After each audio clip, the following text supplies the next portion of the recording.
Your historic organization has shown Spain and the wider world what can be achieved when science, culture, and commerce come together for the benefit of society. From your very earliest days, you have championed the idea of uniting research and education with commercial realities. You have placed the intelligence and acumen of your members at the service of your country, and you have been consistent in responding to the economic needs of your community. Yet our common heritage is enriching to all of us. I enjoy the unique and unmistakable character of Spain and her distinct regions, yet I find an ancestral familiarity in many of your greatest traditional innovations and industries. The beauty and durability of Toledo steel, the elegance and sensuousness of Granada silk, and the strength and texture of Cordoba leather are attributes that my own ancestors helped to imbue in this land. In today's high-speed world, where knowledge is in constant translation through interpretation, it remains true that only scientific methodologies can assure us of our best conversations. I hope that I can provide a link for interpreting and encouraging exchanges between the scientific communities in our respective countries. It is worth noting that Gerard and Ghalib benefited from a heritage of Arabic respect for learning that stretched back to the 8th century. Indeed, the works of Aristotle, Plato, and Ptolemy, as well as commentaries by Avicenna and astrological texts by Al-Khwarizmi, all survived through the kindness of patrons and the passion of scholars.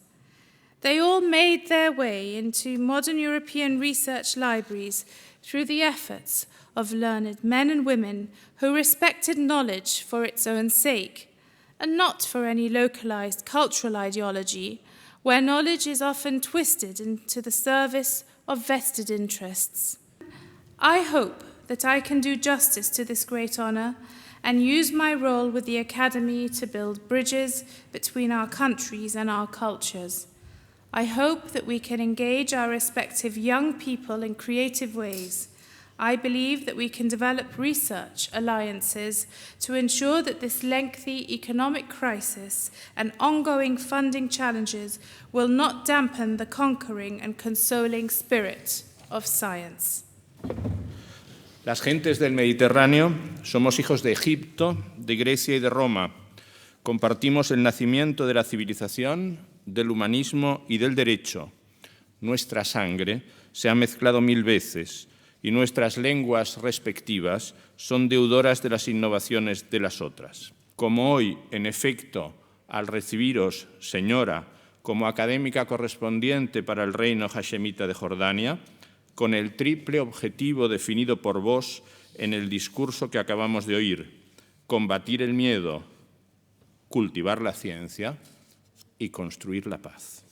Compartimos el género humano, el mare nostrum, el combate por la equidignidad de la mujer, el amor a la libertad y a la sabiduría, la dedicación a la ciencia, la búsqueda de la verdad a través de la filosofía y la aspiración a la paz. As you know better than I do, the academies like the one welcoming you today are daughters of the Enlightenment, and their basic task, besides being at the service of the splendor and honor of science, is precisely the defense of the principle of the freedom of science and thus the freedom of thought. Her Royal Highness asked us to build bridges, and bridges must be built from one side and the other, and we promise we will do our best. Porque en efecto todos somos responsables de ofrecer respuestas factibles, pero nuevas, a los interrogantes de esta primavera del mundo.